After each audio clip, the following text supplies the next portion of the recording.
મિત્રો,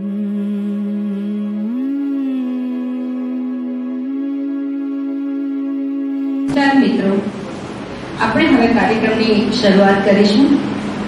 એક છોકરી લીલીછમ વેલ થઈ ગઈ, એક છોકરી લીલીછમ વેલ થઈ ગઈ, પર્ણનું ઓળી પાનેતર નાગરવેલ થઈ ગઈ. વન ઉપવનમાં ફૂલોની સાથે, જુઈ ગુલાબ ચંપા ચમેલીના ચંદરવા તળે, મધુમાલતીના મંડપ મધ્યે વિશ્વ પર્યાવરણ દિનની ઉજવણીમાં મશગુલ થઈ ગઈ. 5 જૂન વિશ્વ પર્યાવરણ દિવસ નિમિત્તે ભીની અને લીલીછમ અઢળક શુભેચ્છાઓ. સંસ્થાના પ્રમુખ શ્રી વર્ષાબેન મહેતા આમંત્રિતોને આવકારતા 2 શબ્દો કહેશે. અહીંયા પધારેલ સર્વે સૂક્ષ્મ શ્રોતાજનો અને સુરત નેચર ક્લબના સભ્યો તેમજ બીજા આમંત્રિતો, ઈ વેસ્ટમાંથી આવેલા આમંત્રિત અમિતાબેન કારલા, એ સૌને અને આપ સૌને પર્યાવરણ દિન નિમિત્તે આપ જે સહભાગી થયા છો, અમે જે ઝુંબેશ ઉપાડી છે પર્યાવરણ નિમિત્તે, પર્યાવરણની કાળજી લેવા માટે. કારણ કે કોરોનાએ સમજાવી દીધું કે પર્યાવરણની જાળવણી કર્યા વગર આપણું સર્વાઈવલ શક્ય નથી. એને માટે ઘરે ઘરે બધાને ઉત્સાહિત કરવા અને પ્રેરણા આપવા માટે ટેરેસ ફાર્મિંગના પ્રોગ્રામ હેઠળ સુરત નેચર ક્લબ અને અમારી સંસ્થા મળીને આ કાર્યક્રમનું આયોજન કર્યું છે, જેથી ઘરે ઘરે લોકો ગ્રીનરી વાવીને આજે અવકાશયાનમાંથી પણ સુરતનો ફોટો લેવાય તો ગ્રીન સુરત દેખાય, એવા અમારા પ્રયત્નો છે. હવે હિનાબેન નાયક આનું સંચાલન કરશે. Smart city Surat, grey to green જેવા સુરતને સુંદર બનાવતા જે મુદ્દા છે તેમાંનો જ એક મુદ્દો છે terrace garden project. Shri Nainishbhai Parekh, nature ક્લબના પ્રેસિડેન્ટ સ્નેહલભાઈ પટેલ તેમજ સંસ્થાની 10 પાયલોટ બહેનો આ પ્રોજેક્ટમાં કાર્યરત છે. જેમની પાસે અગાસી કે બાલ્કનીમાં જરાક પણ જગ્યા હોય તો અમે એમને શાકભાજી, ફળ, ઔષધીય પ્લાન્ટ્સ રોપવા માટે પ્રોત્સાહિત કરીએ છીએ.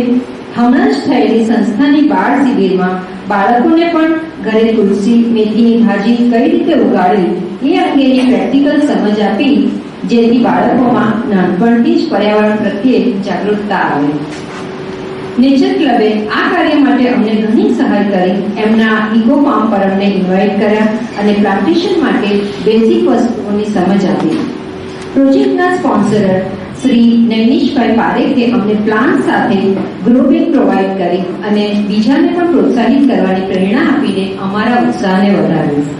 અમે આ પ્રોજેક્ટને આગળ વધારવા માંગીએ છીએ. એટલા માટે જ આજે વિશ્વ પર્યાવરણ દિન નિમિત્તે આ વિષયના જાણકાર એવા જુદા જુદા વક્તાઓને આમંત્રિત કર્યા છે, જેઓ પર્યાવરણ માટે ઘણું કામ કરી રહ્યા છે. એટલે એ બાબતમાં આપણને થોડી જાણકારી આપશે. એમાંથી આપણે થોડું પણ શીખીને આગળ ચાલીશું તો અત્યારે જે કાર્બન પ્રિન્ટ પૃથ્વી ઉપર થઈ રહી છે એમાં થોડો ઘટાડો થશે. તો હવે આપણે પર્યાવરણની સુરક્ષા માટે આમંત્રિત વક્તાઓને સાંભળીશું. સૌપ્રથમ હું દિવ્યાબેન કારલાને આમંત્રિત કરીશ, જેઓ આપણને વેસ્ટ સેગ્રીગેશન એટલે કે કચરાને જુદા પાડવાનું મહત્વ સમજાવશે. સુરતને ગ્રીન બનાવવાનું એમનું સપનું છે. એ સાકાર કરવા માટે એમણે યંગસ્ટર્સનું એક ગ્રુપ બનાવ્યું છે. તો એના વિશે આપણે एमनी पासेથી જ સાંભળીએ. दिव्याबेन काला। खाजोल में हमारा सारा कचरा एक जाके इकट्ठा होता है और वो वहाँ पर एक के ऊपर एक रोज के रोज वहाँ पे जाता है।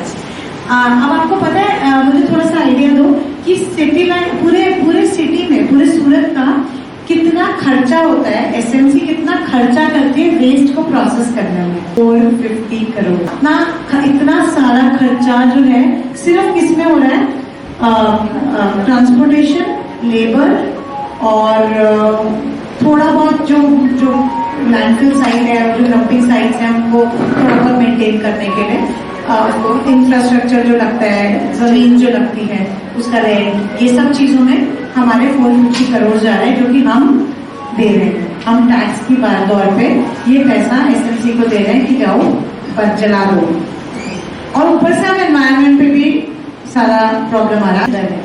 तो वो हमें हमारे फ्यूचर जनरेशन्स के लिए बहुत हार्मफुल है। दूसरा क्या होता है, आपने जैसे देखा होगा कभी भी सब्जी अगर हम थोड़े टाइम के लिए रख देते हैं और गल जाती है तो उसमें पानी छूटने लगता है। तो वो जो पानी छूटता है वो जब पूरे कचरे के मिक्स के अंदर से निकलता है उसको कहते हैं लीचेट, जो इतना पॉइजनस होता है और वो हमारे ग्राउंड वाटर और हमारे मिट्टी में जा रहा है। अब आप सोच सकते हो कि वही मिट्टी का अभी अगर कंपोस्ट बन के क्रिप्को लेती है और क्रिप्को से फार्मर्स पे जाता है और फार्मर्स से हमारे घर तक आता है। और अगर हम सोचे कि हम तो अपनी ऑर्गेनिक फार्मिंग कर रहे हैं, लेकिन वो भी कहीं ना कहीं वो मिट्टी सब मिट्टी पानी वो सब कॉमन ही है, मतलब वो उससे एस्केप नहीं है कि अगर हम एक छोटा सा एक ऐसे कहीं पे अनलेस आप मून पे शिफ्ट हो जाओ, अगर आप अर्थ पे हो कोई भी एक छोटा सा कॉर्नर भी पकड़ोगे तो उसका इम्पैक्ट वहां पर है। वो हम बचे नहीं है, अगर हम अपना कुछ भी करके सोच रहे हैं कि हम बचे हैं, वो नहीं है। तो वो बहुत इंपॉर्टेंट है कि क्यों करना चाहिए। अब हम मानते हैं क्या करना है, जैसे आपने बोला सेग्रीगेशन, इसमें जो है वो सारी चीजें जाएंगी जो प्राकृतिक है। तो जो प्रकृति ने बनाया है वो वापस प्रकृति में ही जाना चाहिए। तो इसलिए इसमें गीला, नाम के लिए गीला बोलते हैं लेकिन प्राकृतिक सारा कचरा इसमें जाएगा। इसलिए दूध की थैली जो है वो अपना सूखे में जाएगी। आप लोग काफी ऑलरेडी अवेयर हो और आपको पता है ना दूध की थैली कैसे काटनी है। हाँ, किसको नहीं पता? सबको पता। Very nice. तो आई थिंक मैं इनमें से ज्यादा नहीं लूंगी, 2-3 ऑप्शन ही लूंगी। बैटरीज कहाँ जाएंगी? नहीं, बैटरी अभी इतना हानिकारक कचरे का एक बिल है, अभी हम लोग गीले सूखे को करते हैं और ये आपको बताएंगे कि इसमें भी नहीं, एक चौथा ई वेस्ट है उसमें जाएगा। तो अभी के लिए हम यहाँ रखते हैं क्योंकि वो आगे आपको ये बताने ही वाले हैं कि ई वेस्ट जो है इलेक्ट्रॉनिक्स और बैटरीज जैसा जो वेस्ट है वो ई वेस्ट में आता है। और क्या जाएगा? सुई। हाँ, सुई जो भी शार्प या फिर इन्फेक्शन, या फिर इन्फेक्शन है अगर आपके घर पे जैसे सिरिंज यूज की है फॉर सम रीजन, तो वो भी, क्योंकि वो इन्फेक्शियस भी है और शार्प भी है, तो दोनों रीजन से इसमें जाएगी एनवायरमेंट। और क्या जाता है इसमें? सैनिटरी नैपकिन्स और डायपर्स और वायर, बताइए डायपर पर 2 ही का बाल। अब बताइए कहाँ जाएंगे बाल? हमारी ओरिजिनल डेफिनेशन पे याद सूखा भी जाएगा ना। तो प्राकृतिक बाल प्राकृतिक है कि प्राकृतिक बनाए? बाल प्राकृतिक है तो बाल ग्रीस में जा सकते। प्राकृतिक अभी नाखून कहाँ जाएंगे? वो भी उसमें ही जाएगा। प्राकृतिक। तो ये बहुत इजी डेफिनेशन है, अगर आपकी सफाई वाली को भी बताना है ना तो ये डेफिनेशन उसके दिमाग में बैठ जाएगी। तो सब एज के लोग हर तरीके से कंट्रीब्यूट कर सकते हैं। हमें आपके जो मेरे को मुझे यहाँ का पता चला कि आप लोग किस टाइप के प्रोजेक्ट्स करते हो, तो मुझे यहाँ से लीडर्स की एक्सपेक्टेशन है। मुझे लगता है कि आप में से कुछ लोग इस इनिशिएटिव को आगे लीड कर सकते हैं, इसको अपने वार्ड में आगे लेके जा सकते हैं और हम आपके साथ मिलकर ये बदलाव ला सकते हैं। ये ऐसी चीज है कि 1 नहीं 2 नहीं, ये 10 लोग मिलके 20 लोग मिलके, जितने हो कम है, जितने हाथ हो कम है, क्योंकि ये जब तक ये जन आंदोलन नहीं बनेगा तब तक ये बदलाव हम नहीं लाता। तो बस इसी से मैं यहीं पर एंड करूंगी। बस एक छोटा सा चीज आपसे बोलूंगी, एक हम एक छोटा सा शपथ ले सकते हैं आज, छोटी सी शपथ है, अगर आप लोग चाहें पार्टिसिपेट करेंगे तो मुझे अच्छा। हम अखिल हिंद महिला परिषद के सदस्य आज ये निर्णय लेते हैं कि आज से हम अपना सूखा, गीला और हानिकारक कचरा और ई वेस्ट कचरा अलग अलग डस्टबिन में डालेंगे। हम ये ध्यान रखेंगे कि हम और हमारे परिवार के सदस्य सफाई का ध्यान रखते हुए कचरा सही जगह पर डालेंगे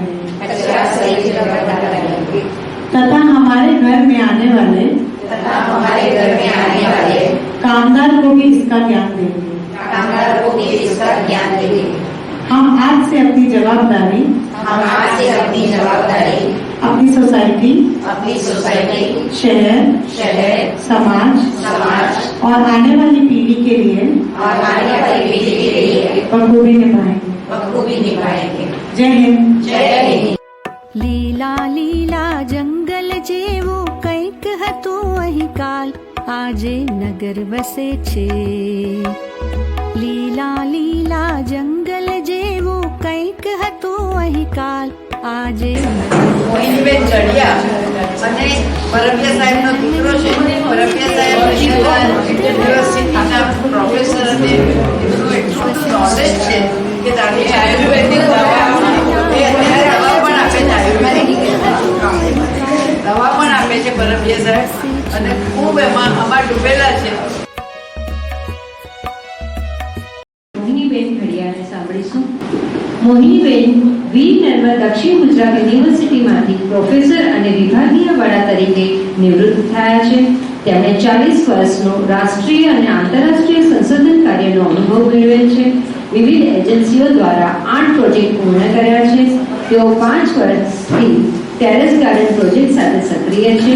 બાળકો અને બહેનોને આ અંગે માર્ગદર્શન આપવામાં એમને ઘણો રસ છે. મોહિનીબેન ઘડિયા.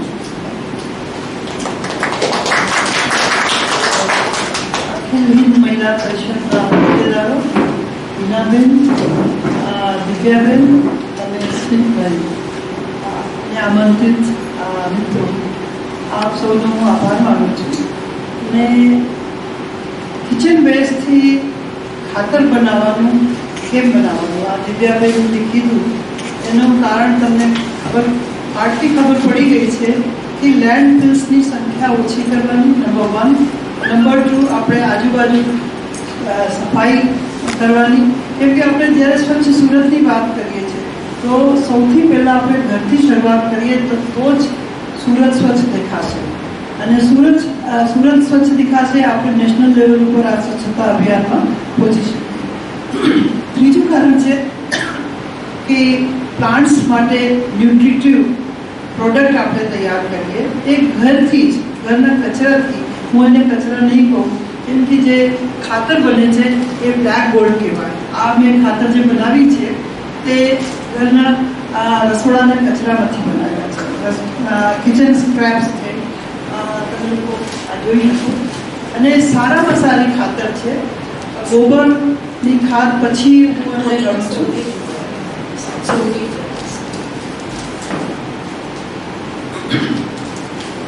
અને એ ખાદ તમે ઘરમાં 2 મહિનાથી 3 મહિનામાં બનાવી શકો છો. કેવી રીતે બનાવવાનું છે એના હું જસ્ટ તમને આઈડિયા આપું, કેમ કે ટાઈમ ઓછું છે. અને બીજી વાર તમને જ્યારે પણ ઈચ્છા હોય ત્યારે હું આવીને તમને ફરીથી સમજાવી શકીશ. નહીં તો તમારે મારે ઘરે આવીને પણ જોઈ શકો અને કેવી રીતે કરવાનું. એના માટે ફર્સ્ટ થિંગ ઇઝ કન્ટેનર. કઈ જાતના કન્ટેનર હોય, પછી એને પ્રોસિજર છે અને એમનું બનાવવા માટે જે છે ને એરોબિક અને અનએરોબિક 2 પ્રોસેસ હોય છે. આપણે ઘરે જે કરીએ છીએ એનો એરોબિક કરીએ છીએ. એરોબિક એટલે જેમાં હવા હોય, ઓક્સિજનને સાથે જ આપે છે. તો કન્ટેનર્સમાં જે છે આ કોઈ પણ ઘરનું કન્ટેનર, એ જે પદ્ધતિ છે ખાતર બનાવવાની, આમાં કઈ વસ્તુ લેવા જવાનું નથી. અને હું કહું તો રૂપિયાનો પણ ખર્ચો નથી, પણ કિંમતી વસ્તુ આપણે બનાવી શકીએ. હજારો રૂપિયાની પહેલાં, એટલે તમે આ ગણો તો એની કિંમત એની કોઈ કિંમત પહોંચી નહીં શકાય. અને તમને ખબર છે કે તમારા ઘરથી બનેલું છે તો એટલે 100% શુદ્ધ છે. એને બનાવવા માટે કન્ટેનર્સ છે, તમે કોઈ પણ ઘરે તમારા તૂટેલા ડબ્બા હોય કે પેલો પ્લાસ્ટિકના ડબ્બા હોય, ડોલ હોય, પેલા થર્મોકોલના બોક્સીસ હોય છે, એમનો ઉપયોગ કરી શકાય છે. અને માટલા તો બધે ઘરે હોય છે અને તમે બધો છો. તો માટલા સારામાં સારું પેલા કન્ટેનર છે. કેમ સારામાં સારું છે? કેમ કે માટીનું છે અને એમાં પરમિબિલિટી બહુ સારી હોય છે. જ્યારે તમે પ્લાસ્ટિકના લો તો એમાં જે તમે નાખો તે જ પછી સડી ન થાય અને એબ્ઝોર્પ્શન પેલું નહીં. તો માટીના પેલા કોઈ પણ વાસણ તમે લઈ શકો માટલામાં. અને એના કરવા માટે જે પદ્ધતિ છે એમાં ચારો બાજુ કાણા પાડવાનું છે અને એક નીચે કાણા પાડવાનું છે. ચારો બાજુ કાણા પાડવાનું મતલબ છે કે આમાં હવાનું આવાગમન થઈ શકે. એટલે ઓક્સિજનની પ્રેઝન્સમાં જે પ્રોસિજર થાય છે તે ઓક્સિજનની પ્રેઝન્સમાં થાય છે. નીચે આપણે થોડું મોટું કાણું પાડવાનું હોય. નીચે કાણું પાડવાનું છે એ લીચેટ માટે, જે દિવ્યાબેન કીધું. તો આ લીચેટ જે છે ને બધી વસ્તુનો મિક્સ થયેલું નથી, એટલે પોઈઝનસ નથી. કેમ કે જે વસ્તુ આપણે વાપરીએ છીએ તેમાં એનો જ ઉપયોગ કરવાનો છે, અને એમાંથી જે રસ નીકળે છે તો એ પણ ખાતર તરીકે ઉપયોગ થાય છે. આમાં તમે કઈ કઈ વસ્તુનો ઉપયોગ કરી શકો? બે આમાં કેટેગરીમાં આપણે ઇન્ગ્રેડિયન્ટને પાડી શકીએ. પહેલું છે બ્રાઉન્સ અને બીજું છે ગ્રીન્સ.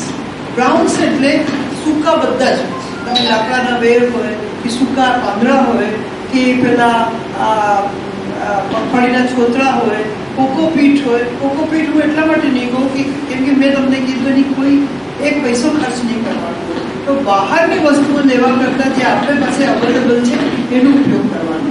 અને બ્રાઉન્સ એટલે જે પણ કિચનના પેલા સ્ક્રેપ હોય, શાકભાજીના હોય, ફળના હોય, છોતરા હોય, પછી તમે વાળ નાખી શકો, નેલ્સ નાખી શકો, કોઈ પણ કચરા હોય એનો ઉપયોગ કરી શકાય. એને જે છે ને મોટા ભાગે લોકોને જે પ્રોબ્લેમ આ થાય છે, અને તમે જો લોકો બનાવ્યા હોય તો એ જ કહેશો કે વાસ મારે છે ને પાણી આ થાય છે. એને કારણે બધા બંધ કરી દે. એનું કારણ એ છે કે એમાં ભેજ બહુ વધારે આ થઈ જાય. તમે એને રેશિયો મેન્ટેન કરતા હો તો કોઈ દિવસ પ્રોબ્લેમ નહીં થાય. રેશિયો શાનો? બ્રાઉન્સ અને ગ્રીન્સના વચ્ચે. બ્રાઉન્સ વધારે નાખવાનું, કેમ કે ગ્રીન જે છે તમે આમ પણ કોથળીમાં કે કોઈ પણ ડબ્બામાંથી મૂકો તો સડી જાય છે, પાણી છોડે છે. તો એ પાણી એબ્ઝોર્બ કરવા માટે ડ્રાય મેટર યુઝ કરવાનું. સૌથી સારું એમનું છે સૂકા પાન. સૂકા પાન તમે તમારા ધારો કે તમારે બગીચો હોય તો હોર્ટિકલ્ચર બેઝથી હું તો જેટલા હોય છે એને સૂકવીને ઉપયોગ કરું છું. અથવા તો સૂકા પાન તમે બહારથી લઈ શકો. હું સૌથી સહેલું તમને રસ્તો કહું તો આજુબાજુમાં એસએમસીના જે ગાર્ડન હોય એ લોકો ખાતર બનાવવા માટે ભેગા કરે છે, અને ત્યાંથી તમે કોથળા ભરીને લઈ આવો. એટલે જે સિક્યોરિટી ત્યાંનો પર્સન હોય છે એને પૂછીને એ લોકો આપે છે.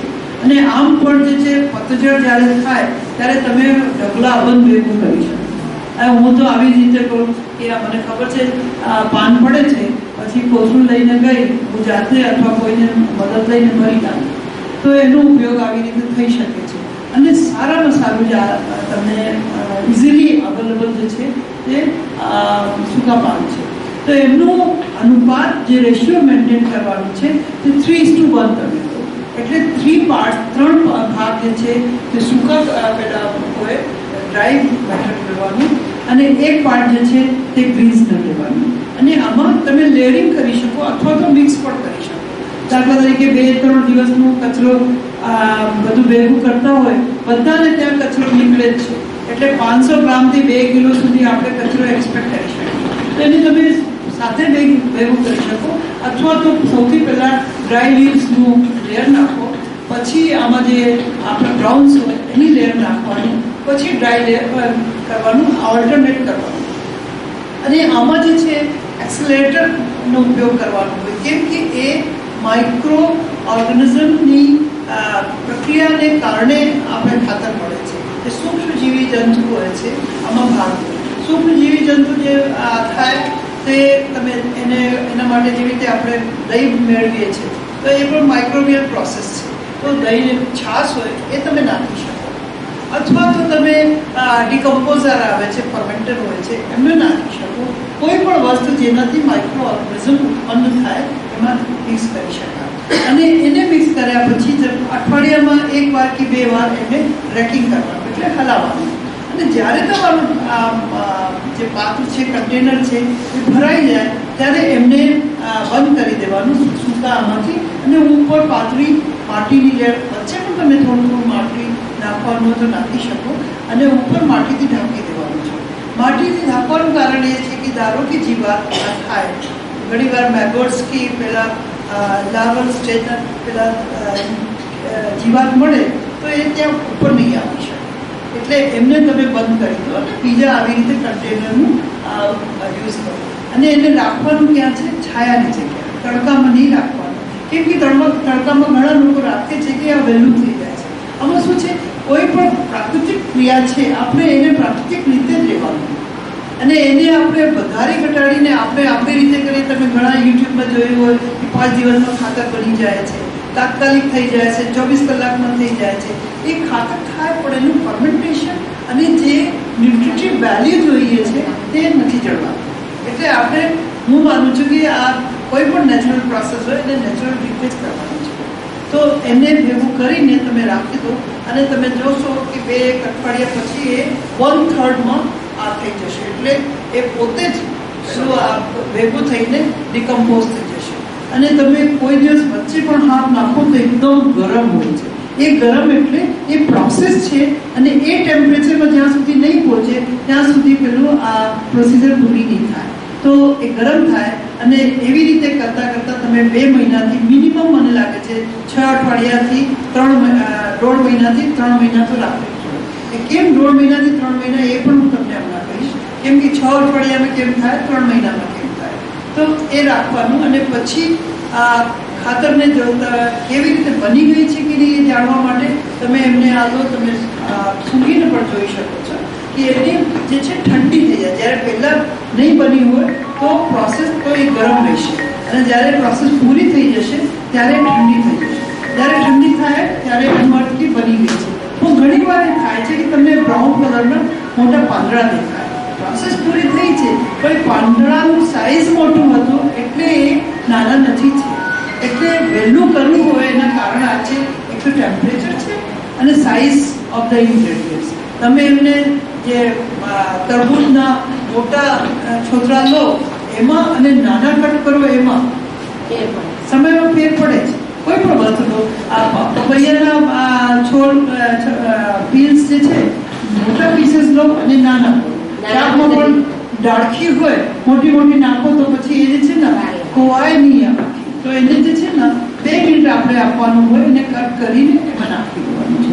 એને કારણે એક તો સમયનું થાય, બીજું ટેમ્પરેચરનું. ચોમાસા અને શિયાળામાં સમય વધારે થાય, ઉનાળામાં વહેલું થાય. ચોમાસામાં જે છે ને આમ પ્રોસેસમાં હું એના ઓલ્ટરનેટ પણ તમને કહીશ કે ચોમાસામાં બનાવવા આ કચરાને કિચન સ્ક્રેચ છે એને કેવી રીતે યુઝ કરવાની છે. પછી એ થઈ જાય પછી તમે એમને યુઝ કરી શકો છો. આ મારી જે છે ને ચાળેલી છે અને ચાળવાની જરૂરત નથી, ચાળતી નથી પણ એટલા માટે ચાલ્યો છે કે અમુક વાર મોટા પીસીસ હોય તો એને ફરીથી તમે એ કન્ટેનરમાં નાખી શકો. એ નાખવાથી જેવી રીતે દહીંના જામન હોય કે દૂધમાં દહીં નાખીએ છીએ એવી રીતે ખાતર બનાવવામાં એ ખાતરને તમે જે પેલું અવશેષ નાખશો તો એ જામન તરીકે યુઝ થશે. તો એવી રીતે કરીને આપણે બનાવી શકીએ છીએ અને તમે એનો ઉપયોગ કરી શકો. એમાં જીવાત થાય એનું કારણ આ છે કે રેશિયો જે છે ને ગ્રીન્સનો વધારે થઈ જાય છે એટલા માટે આ. અને તમે એમાં જ્યારે પણ એમ લાગે તો ડ્રાય મેટર નાખી દો, એમાં કંઈ વાંધો નથી. ને આવી રીતે તમે ખાતર આપણું બ્લેક ગોલ્ડ તૈયાર થઈ જાય છે અને એનો ઉપયોગ તમે પ્લાન્ટ્સમાં યુઝ કરી શકો છો.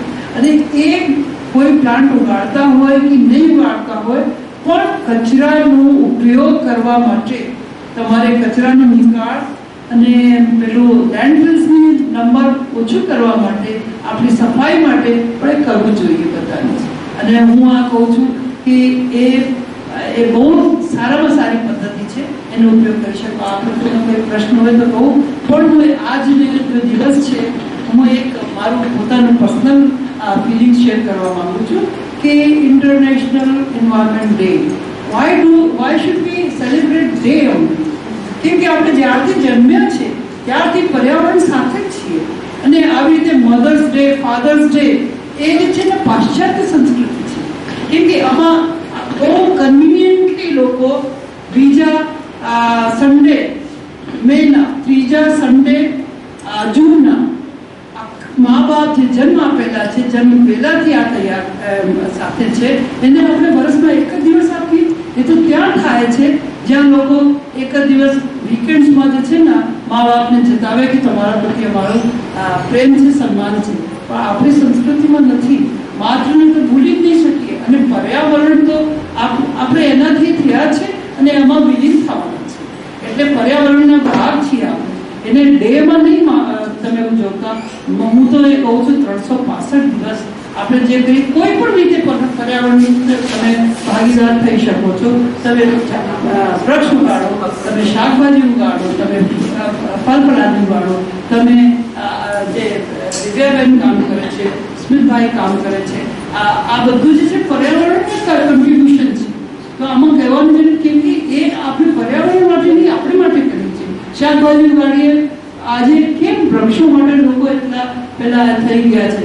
કેમ કે એટલી ગરમી પુષ્કળ વધે છે અને બધું જ આ છે. તો મારી તમને એક રિક્વેસ્ટ છે કે પર્યાવરણ દિવસ નહીં, પર્યાવરણ આપણે લાઈફ સુધી આપણે ઉજવવું જોઈએ, એમાં હું માનું છું. Thank you very much. તમારે જે પણ પ્રશ્ન હોય એનો હું જવાબ આપવા તૈયાર છું. Thank you. ખૂબ સરસ મોહિનીબેન, સરસ વાત કરી કે પર્યાવરણમાં આપણે જન્મ્યા અને પર્યાવરણમાં જ પાછા વિલીન થઈ જવાના છે. એટલે આપણે હર હંમેશ માટે પર્યાવરણ દિવસ ઉજવવો જરૂરી છે. હવે આપણા બીજા વક્તા છે હિનાબેન પટેલને સાંભળીશું. હિનાબેન સોશિયલ વર્કર છે. એમણે વેશુમાં એક આંગણવાડી દત્તક લીધી છે. ત્યાંના બાળકોને શિક્ષણ અને ઘણી પ્રવૃત્તિઓ કરાવે છે. નેચર ક્લબને તેમજ નૈનેશભાઈના ગ્રીન ટુ ગ્રીન પ્રોજેક્ટમાં સહાય કરે છે. હિનાબેન, મને લાગે છે માઇક વગર બોલું તો ચાલશે. સંભળાય એમ જ છે. સૌથી પહેલા તો અખિલ હિન્દ મહિલા મંડળને બધાને જે લોકોએ અમને એ લાયક સમજ્યા ને અહીંયા અમને બોલાવ્યા કે તમને, અને તમે બધાનો પણ આભાર કે તમે આજે રવિવારની કડકડતી ગરમીની અંદર બધા જ પોતાના કામ છોડીને અહીંયા આવ્યા છો. પણ અને ખાસ આ એટલી માટે જ હતું કે આ પ્રોગ્રામ કે લાસ્ટ યર આપણે જે કર્યું તે પર્યાવરણ માટે નૈનેશભાઈનો જે પ્રોજેક્ટ હતો કે ટેરેસ જે ગ્રે ટુ ગ્રીન મુવમેન્ટ ચલાવી રહ્યા છે તેના માટે હતો. અને આ વખતે એવું છે કે એ તો હવે ચાલુ કરી દીધું, બધાને ત્યાં કુંડા પહોંચી ગયા, પણ હવે કુંડા પહોંચી ગયા એના પછી પણ શું કરવાનું અને પોતાના જ કચરામાંથી કેવી રીતના ખાતર બનાવવાનું અને ખાતર બનાવીએ એના સિવાય પણ આપણે શું કરી શકીએ તેના માટે હું બોલવાની છું. કે દિવ્યાબેને જેમ બતાવ્યું કે તમારે કચરો અલગ કરવાનો છે, એટલે હવે આજથી કચરો તો આપણે શપથ લઈ લીધી છે, એટલે બધાએ અલગ અલગ તો કરવાના જ છે. અને મોહિનીબેને જેમ બતાવ્યું કે તમે માટલામાં કે કશાકમાં પણ ભેગો કરીને કચરો ડ્રાય બ્લેક ગોલ્ડ બનાવી શકો છો. એ સિવાય પણ આ એન્ઝાઇમ બને છે, મોટાભાગે બધાને ખબર જ હશે. તો ઘણી વખત કેવું કે આપણા માટલા બધા ભરાઈ જાય અને ચોમાસામાં ઘણી વખત એવું થાય કે ઘણી વખત ડ્રાય લીવ્સ આપણને નહીં મળતા હોય કેવી રીતના, તો તમને એ વખતે તમે આવી રીતના એન્ઝાઇમ પણ બનાવી શકો છો. અને આ એન્ઝાઇમ ઘણું કામ આવે છે. એમાં ફ્રૂટ એન્ઝાઇમ પણ બનાવાય છે અને ફ્રૂટ એન્ઝાઇમ જે બનાવે તે પીવામાં પણ બધા વાપરે છે. એટલે કે જેવી રીતના એમાં શું કરવાનું હોય, બેઝિક હું તમને બતાવી દઉં કે 1 વાટકી ગોળ, આપણો દેશી ઓર્ગેનિક ગોળ લેવાનો, 1 વાટકી લીધો. એ જ વાટકીના 3 ભાગ, ઓરેન્જના હોય કે પછી આપણે ખાટા સિટ્રસ પાઇનેપલ હોય તો પાઇનેપલ લઈ લેવાનું, તો 3 ભાગ પાઇનેપલની વાટકીઓ લેવાની, 1 બોટલ લેવાની, એમાં ગોળ નાખી દો, એમાં પાઇનેપલના 3 વાટકી ટુકડા નાખી દો, એમાં 10 વાટકી, જે વાટકીથી તમે ગોળ નાખેલો છે તે જ વાટકી 10 એમાં પાણી નાખી દો અને પછી એ ઢાંકણું બંધ હલાવી ને ઢાંકણું બંધ કરી દેવાનું. બીજે દિવસે ફરીથી ખોલવાનું, ફરીથી હલાવવાનું, ફરીથી મૂકી દેવાનું. એવી રીતના તમારે મોટા ભાગે જ્યાં સુધી હવા નીકળે ને તો 15 થી 20 દિવસ, ઘણી વખત મહિનો થાય છે. 2-3 દિવસે જ્યારે તમને ટાઈમ હોય ત્યારે કરાવી દેવાનું. પછી એને 2 મહિના તમે સાઈડ ઉપર રહેવા દો. એને તડકામાં નથી રાખવાનું, આવી રીતના આપણે ત્યાં ટેબલ હોય, શેડ હોય એમાં તમે રાખી શકો. તો 3 મહિના પછી તમને રીતસરનું ત્યાં આગળ જે તમે પાઇનેપલના ટુકડા રાખેલા તે બધા નીચે બેસી ગયા હશે ને ગળી ગયા હશે અને એની ઉપર જે છે તે પાણી, તો એ તમે ફ્રૂટ એન્ઝાઇમ એમ કહે છે કે ખાવામાં પણ યુઝ કરી શકો. એટલે છાશ બનાવીએ તો એમાં વાપરી શકાય ને એવી રીતના. તમે એવું લેમનનું બનાવો, લીંબુનું બનાવો તો તમે આપણે માખી મચ્છર અત્યારે પેલું બહુ આવતા હોય તે વખતે આપણે એનો સ્પ્રે કરીએ ને તો પણ કામ આવે. અને તમને એવું નહીં કરવું હોય ને તો આ મેં તમને જેવી રીતના એમણે બ્લેક ગોલ્ડ આવેલા છે તેવી રીતના જ હું આ લિક્વિડ લઈ આવેલી છું. એ જ એન્ઝાઇમ છે જે મેં છોતરા, એટલે આપણે શાકભાજીના છોતરા હોય બધા તે ભેગા કરેલા અને એવા હું એન્ઝાઇમ બનાવું છું. અને મારે ત્યાં આગળ તો એવું છે કે અમે લોકો આપણે વોશિંગ મશીનનું પાણી જે હોય તે અમે બધું ભેગું કરીએ છીએ અને અમે ફ્લશમાં વાપરીએ છીએ. તો એમાં અમે આ એન્ઝાઇમ નાખી દઈએ ને તો જે વાસ, સાબુનું પાણી આપણે 2 દિવસ રાખીએ તો કેવી ગંદી વાસ આવે, આ નાખવાથી વાસ નહીં. એટલે અમે એવી રીતના યુઝ કરીએ છીએ. અને પછી બાકીનો જે એન્ઝાઇમ્સ હોય તે તમે શાકભાજી, આપણા જે કુંડા હોય ને, તો તમને બધા આપણે લાસ્ટ યર બધાને ત્યાં 10-10 કુંડા આવી ગયા, પણ હવે એને મેન્ટેન કરવાના પણ અઘરા છે, કેમ કે આવી ગયા એટલે તો થઈ ગયું. તો એક વખતનું આપણે એની અંદર કટ કરીએ ને એટલે પછી એની અંદર તમારે ફરીથી મેન્યુઅર નાખવું જ પડે, તો જ એ પાછું આપણને ફ્રૂટ આપે. તો એના માટે આવું મેન્યુઅર પણ તમે, એટલે જો લીલું આ તમે કચરો બનાવો પછી લિક્વિડ પણ તમે બનાવી દો ને તો એ પણ બહુ સારું કામ આવે છે. એટલે તમારે ખાવા પીવામાં નહીં વાપરવું હોય તો કંઈ વાંધો નહીં, પણ તમે આ રીતે કચરો પણ યુઝ કરી શકો છો. એટલે આ એક લિક્વિડ માટેનું હતું ખાસ કે તમારે બનાવવું જોઈએ. હા, તમે enriched soil and food એની પેલા ચેનલ છે એમાં તમે જોશો, અથવા તો બીજાને પણ આ જોઈ શકો. આ બહુ સારી રીતે, જેવી રીતે હિનાબેન કીધું, ખાતર તરીકે યુઝ કરે છે. આમાં એટલા બધા માઇક્રો ઓર્ગેનિઝમનો આ હોય છે કે માટીનું ટેક્સચર ચેન્જ કરી દે. આ બહુ ડુંગળી માટી કરી. તો ઇવન તમે જ્યારે આ બનાવો ખાતર, ત્યારે પણ આમાં તમે નાખી શકો. જે મેં કીધું એસ્કલેટર તરીકે યુઝ કરવાની એની જગ્યાએ એને પણ ઉપયોગ કરી શકાય. અને ઘણા લોકો પંખા સાફ કરવાનું, બાથરૂમ સાફ કરવાનું, આ બધું જ પેલા ઇવન ફિનાઇલની જગ્યાએ એમનો ઉપયોગ કરે છે. તો એ બહુ જ ઉપયોગી છે.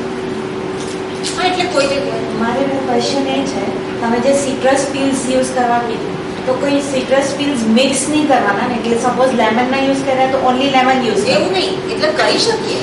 ઓકે, લેમન, પાઇનેપલ બધા મિક્સ બધું. એટલે આ તો છે ને ગાર્બેજ એન્ઝાઇમ, એટલે કેવું, તમારી પાસે ફ્રૂટ, અત્યારે કેરી કેટલી બધી આવે છે, તમે એક વખત કેરીનું કરે, કેરી, અત્યારે પાલકની ભાજી, બધું જ. અને અત્યારે અમે લોકો એક સેમિનાર અટેન્ડ કરેલો, તો એમાં તો એ લોકો એમ કે છે કે આપણે ભાજીના પાંદડા, ભાજી બધી, અત્યારે તો કેવું પાલકની ભાજી આપણે લાવીએ ને તો આટલી લાવીએ તો એમાંથી આટલી જ સારી નીકળે, બાકી તો બધી આપણે એવી રીતે નીકળતી હોય છે. તો એ બધું નાખી દો, એમાં પાણી નાખી દો અને 3 દિવસ એને રહેવા દો, અને પછી એ વાળું પાણી પણ તમે નાખો ને તો પણ બહુ સારું.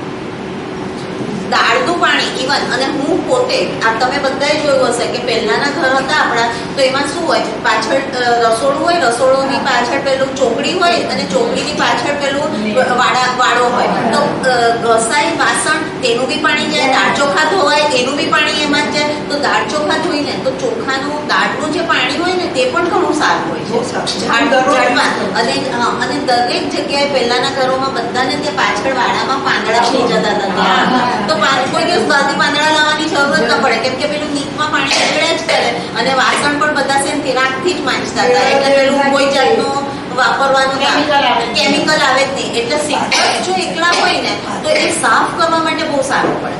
આજે આમાં એટલું સાફ ના થાય, પણ તમે સિટ્રસ હોય ને તો એની સ્મેલ પણ સરસ આવે. પણ આ તો એકદમ લિટરલી કચરો, એટલે બધો જ આપણો શાકભાજીનો કચરો, ફ્રૂટનો કચરો બધો ભેગો છે ને એ બનાવીને લાવે. એટલે મેં તમને, આ તો મારી પાસે હતું, અને હું તો છે ને અલગથી બનાવતી જ નથી ફ્રૂટના. હું તો બધા ભેગા જે આવે ને તે બધું જ કચરો ભેગો થાય તે બધું આવી રીતના કરીને એક કન્ટેનર, એક દિવસનું બીજું બનાવો, ત્રીજું બનાવો, પાછું. કેમ કે કચરો જ કેટલો નીકળે આપણે ત્યાં આગળ, એટલો બધો કચરો નીકળે કે તમે આવી રીતના લીલું પણ બનાવો અને સૂકું પણ બનાવો, પછી એટલે થઈ છે 3 મહિના થાય છે. કે મોહિનીબેને કહ્યું ને, કોઈ વસ્તુ 6 અઠવાડિયામાં કે 2 અઠવાડિયામાં કંઈ થતું નથી. એટલે તમે આટલું બનાવો એટલે તમને ચાલ્યા કરે. ને પછી બનાવીને બોટલ મૂકી હોય ને તો ખાતર, કે આ વખતે આ નાખ્યું, પછી કેળાના છોતરા, ઘણી વખત એમણે કહ્યું તેમ બનાવ્યું આપણે, પછી શું થાય કે ઘણી વખત આપણે, અત્યારે તો ઉનાળો છે તો શું કરવાનું, સુકાતો કરી દેવાનો કચરો. તે સુકાઈ જાય ને તે પણ બહુ સારું પડે. અને પછી એનું ખાતર બનાવો તો જગ્યા બી ઓછી જોઈએ અને તમારું ખાતર બી જલ્દી થઈ જાય. તો એવી રીતના પણ, એટલે તમારે સ્મેલ આવે, જો વધારે ભીનું રહી જાય તો સ્મેલ આવે છે. પણ એની જગ્યાએ આવું કરો ને તમે, થોડુંક અત્યારે તૂટી ગઈ બરાબર. હા, ખુલ્લું તો પેલું બહુ વાસ આવે પછી આપણે ઘરમાં ને ઘરમાં કરવાનું તો વાસ હા આવે. એટલે જે ફ્લેટ હોય ને ત્યાં આગળ વાંધો આવે કે પણ ટેરેસ પેલું જે આપણી બાલ્કની હોય ને એની અંદર એમાં આપણે વાંધો દરેક વખતે આવું લાકડાનું કરવાનું. આપણે આટલો કચરો નીકળતો હોય તો તમે પોળો કરી દીધો, સવારે પોળો કરો, સાંજ સુધીમાં તો એ છોતરા છોતરા એકદમ જ થઈ જાય. ચીમરાઈ જાય. એટલે પછી અંદર નાખી દેવાના અને પાંદડું નાખો તો બી થઈ જાય તમારે. એટલે એ પણ બહુ જ સરસ એક વસ્તુ છે કે તમે આવી રીતના એટલે વેટ એન્ઝાઇમ પણ એટલે ભીનો કચરામાંથી એન્ઝાઇમ બનાવો. ઈંડા જે લોકો ખાતા હોય તે ઈંડા ક્રશ કરીને પણ તો એ બહારથી લાવવાની જરૂરત નથી. આપણા ઘરમાં જ આપણે એટલું બધું વાપરતા હોય ને તો આપણા ઘરમાં બધી જ વસ્તુઓને આપણે કહ્યું ને નખ પણ કેલ્શિયમમાં એટલે આપણું જ છે તે જાય અને એ કચરામાં જાય. એ જ વસ્તુ આપણે ત્યાં ખાતરમાં વાળ છે, પ્રાકૃતિક જેટલી વસ્તુઓ છે બધી જ એની અંદર જઈ જ શકે છે. એટલે હવે આપણે તમે લોકો જે આમાં ટેરેસ ગાર્ડનિંગમાં જોડાયેલા બહેનો છે એના માટે તો આ બધું બહુ સારું છે. ઘરનું બધી જ વસ્તુ તમારે જે છે ને કચરો તમે કીધું વાસ આવે છે તો તમને બીજો રસ્તો બતાવો. તમે 3-4 દિવસમાં 2-3 દિવસનો કચરો લીધું એમને ઉકાળી લેવાનો. આપણે સૂપ પીએ છીએ એવી રીતે વેજીટેબલ સૂપ પ્લાન્ટ્સને આપવાનું. હા બરાબર છે. ઉકાળીને અને પછી એને ગાળી લો તમે અને 1:10 તમે ડાયલ્યુટ કરી લો. આવી રીતે એટલે ઘણા બધા રસ્તા છે. કેળાના જે છે એ પીલ્સ બેસ્ટ છે ફ્રૂટિંગ અને ફ્લાવરિંગ માટે. આમાં પોટેશિયમ એટલું હોય છે એટલે તમે પાણીમાં નાખી દો અને ઢાંકી દો. 4-5 દિવસમાં જે છે ને ફર્મેન્ટ થઈ જાય એને પણ ડાયલ્યુટ કરીને નાખી દો. એટલે કોઈ વસ્તુ તમારે ફેંકવાની જરૂરત જ નથી. એટલે આ દિવ્યાબેનનું કામ આમ જ ઓછું થઈ જાય. અને કેળાના છોતરા છે, પપૈયાના, એ તો આપણે એમ પણ પપૈયું તો ધોતા જ હોઈએ. જેટલો ભાગ નહીં તો મિક્સરમાં નાખો. ઘણી વખત મેં તો એવું કર્યું છે, જેટલો કચરો હોય પાણી નાખો, મિક્સર ફેરવી દો અને પછી અને તરત જ નાખી દો ક્યારાઓમાં. સૂકા મૂકી દે, એ તમે જે તે પ્રમાણે ચાલે. હા ચાલે. એટલે ભાજી ભૂખ લાગશે. ના એના પર છે ને લીલ બાજી જાય છે. જે આપણે માટી હોય છે ને એના પર લીલ બાજી જાય છે. એટલે તમે કીધું ને એને સૂકવી દઈને પછી મૂકશો ને તો હા વાંધો ના તો નથી. ઘણી વખત કેવું હોય ઉનાળો હોય ને ત્યારે બહુ વાંધો નથી આવતો અને મોટી જગ્યા હોય કાં તો વાળો હોય તો તમે નાખી દીધું કે થઈ ગયું. એટલે કઈ કોઈક વખત એવું હોય ને બધાને આપણને કામ હોય તો રોજ તો આપણે નહીં કરી શકતા હોય તો આવું કરી શકાય. કોઈક વખત એવું હોય તો આ થોડુંક છે તો નાખી દીધું તો થઈ ગયું, પતી જાય. તો હવે અને આજે એટલી માટે જ વેસ્ટ વાળા ભાઈને પણ એટલે જ બોલાવેલા કે આખું કચરાનો જ છે તો તમને આખું કચરાનો પૂરેપૂરું આજે સાયન્સ આપણે ભણી લીધું, વિજ્ઞાન કરી લીધું. થેન્ક યુ હિનાબેન. અલગ અલગ ઘરના કચરામાંથી એન્ઝાઇમ બનાવીને એને કઈ રીતે વાપરવી તેની આપણને માહિતી આપી. હવે આપણે સ્મિતભાઈ પટેલને આમંત્રિત કરીશું ને ઈ સેગ્રીગેશન વિશે સમજાવશે આપણે. માયસેલ્ફ સ્મિત પટેલ. હું બાય પ્રોફેશન એક સાયબર સિક્યુરિટી એક્સપર્ટ છું અને મારા ફ્રેન્ડ સાથે બીજી આ કંપની અમે રન કરીએ છીએ, અક્રિશિયમ રિસાયકલર્સ, જે એક ઈ વેસ્ટ મેનેજમેન્ટ કંપની છે. હવે ઈ વેસ્ટ એટલે શું? તમે આખો દિવસ મોબાઈલ તો વાપરતા જ હો, તમારી દરેક જાતના ગેજેટ્સ યુઝ કરે. આપણે બધા ગેજેટ્સથી ઘેરાયેલા છે. હવે ઇલેક્ટ્રોનિક વસ્તુ થઈ ગઈ પછી. હા પ્લીઝ માઇક લેજો ને, મારો FB લાઈવ ચાલે છે. Okay sure. ક્લિયર છે? ઓકે, તો આપણે બેઝિકલી દરેક જાતના ઘરે બી આપણે હોઈએ છીએ તો જ્યુસર, મિક્સર, ગ્રાઇન્ડર્સ એ બધું યુઝ થાય છે. પણ એ દરેક વસ્તુની એક લાઈફ પીરિયડ હોય કે જીવન શું કહેવાય, લાઈફ પીરિયડ હોય કે એટલો ટાઈમ એ ચાલે, પછી ગમે તેટલું આપણે રિપેર કરાવીએ કે પછી એને રિપ્લેસ કરીએ, કંઈ બી કરીએ, પણ એ પછી એ નહીં ચાલે. તો એ પછી જે બી ડિવાઇસીસ હોય એને આપણે ઈ વેસ્ટમાં કેટેગરાઇઝ કરીએ. બેઝિકલી ઈ વેસ્ટ શું છે એ તો મેં કહી દીધું. હવે કેટેગરીઝ કઈ રીતની આવે કે આપણે મેઇનલી આ વાયર્સ છે, ટ્યુબલાઇટ, પંખા, એસી, ટીવી, ફ્રીજ, મોબાઈલ, લેપટોપ, આ બધું તમે કન્ઝ્યુમર ઇલેક્ટ્રોનિક્સ જે બી છે, જ્યુસ, મિક્સર, એ બધા ઇલેક્ટ્રોનિક આઇટમ્સ છે, અથવા ઇલેક્ટ્રોનિક અથવા ઇલેક્ટ્રિકલ જે બી આઇટમ્સ છે એને આપણે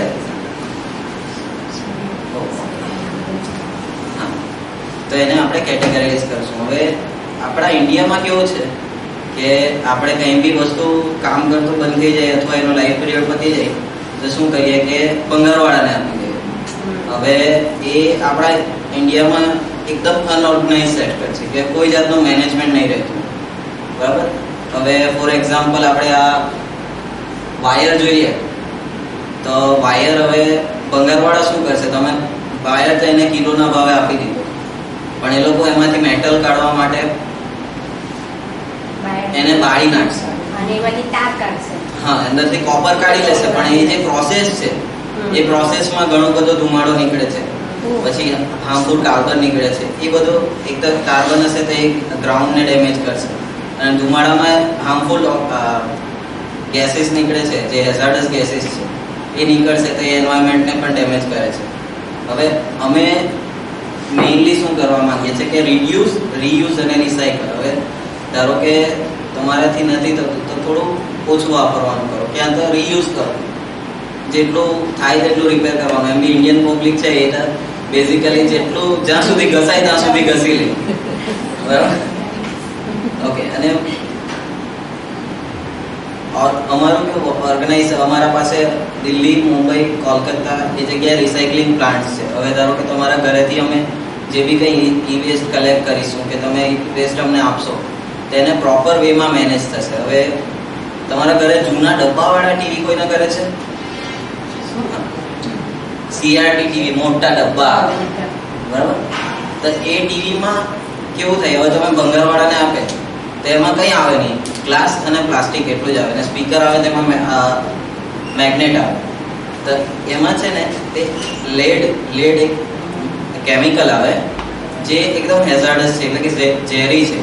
તો એ લોકો તો હવે એ લોકોના જે બી જગ્યા હોય ત્યાં એ લોકો એને છૂટું પાડીને ફેંકી દે, પણ એ વસ્તુ પછી આપણી જે બી એરિયા છે એને પોલ્યુટ કરે છે, બરાબર. તો અમે શું કરીએ છીએ કે બેઝિકલી અમારા રિસાયકલિંગ પ્લાન્ટ્સમાં પ્રોપરલી એને ડિસમેન્ટલ કરીશું. પહેલાં તો એને સ્ક્રૂ બાય સ્ક્રૂ છૂટું પાડીશું, એમાંથી પ્લાસ્ટિક અલગ કરીશું, મેટલ અલગ કરીશું, અને મેટલને સ્ક્રેપ કરીને એના ઝીણા ટુકડા કરીને એને પાછું રીયુઝ થશે. હવે આ એપલનું પ્રોડક્ટ છે તો એપલનું છે ને એક પોલિસી છે કે એ લોકો છે ને મિનિમમ 10% રિસાયકલ્ડ મટીરિયલ યુઝ કરે. હવે આ લેપટોપ છે તો એમાં મેટલ અમુક % એ લોકોએ રિસાયકલ્ડ જ યુઝ કરેલો છે. હવે ઘણી કોર્પોરેટને આપણે અહીંયા ઇન્ડિયામાં પણ એક રૂલ આવ્યો છે કે કોઈ બી ધારો કે તમારી કોઈ કંપની છે અને તમે કોઈ ગેજેટ કે કોઈ બી ડિવાઇસ બનાવો છો તો તમારે એ ડિવાઇસનું લાઈફ સ્પેન પૂરો થઈ જાય એ ટાઈમ પીરિયડ પછી તમારે એના જેટલો બી તમે સોલ્ડ આઉટ કર્યું હશે કે જે બી હશે એના 50% તમારે રિસાયકલિંગ પ્લાન્ટમાં આપવું જ પડે. આ ગવર્મેન્ટના નોર્મ્સ છે અમુક. હવે ઘરમાં આપણે કઈ રીતના મેનેજ કરી શકીએ કે તમારા ઘરે પડેલું હોય તો આપણે અહીંયા કલેક્શન સેન્ટર ઊભું કરવાના છે, તમે ત્યાં આપી શકો તો અમને કોલ કરી શકો તો અમે તમારા ઘરેથી આવીને પણ જે બી તમારું ઇન્વેસ્ટ હશે તે કલેક્ટ કરી લઈ જશું. Thank you.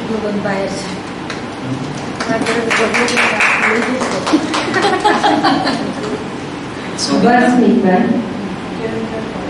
તમે અત્યારે શરૂ કરી દીધું છે અહીંયા ઈ વેસ્ટનું સર્વેક્ષણ કરવાનું કોઈ એકાદ સેન્ટર પણ બનાવ્યું છે? હા, આપણું છે ને આ કેનાલ રોડ છે ને ત્યાં વેરહાઉસ છે, ત્યાં પણ તમે ડ્રોપ ઓફ કરી શકો તમારો ઈ વેસ્ટ.